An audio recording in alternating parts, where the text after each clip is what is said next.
Tapi LCB અને parole flow સ્કોડે ATM card બદલીને લોકોના ખાતામાંથી રૂપિયા ઉપાડતી ગેંગના 4 આરોપીને ઝડપી પાડ્યા છે. આરોપીઓ પાસેથી અલગ અલગ બેંકોના 137 એટીએમ અને ડેબિટ કાર્ડ સહિત રૂપિયા 51,000નો મુદ્દામાલ કબજે કરવામાં આવ્યો છે.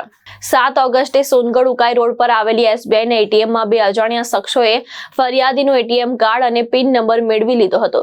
ત્યારબાદ સાથીદારો સાથે મળીને અન્ય એટીએમમાંથી ફરિયાદીના ખાતામાંથી રૂપિયા 20,000 ઉપાડી ઠગાઈ કરી હતી. તપાસ દરમિયાન તાપી એલસીબી અને પેરલ ફ્લો સ્કોડે બાતમીના આધારે વ્યારા તળાવ રોડ પરથી 4 આરોપીને ઝડપી પાડ્યા હતા.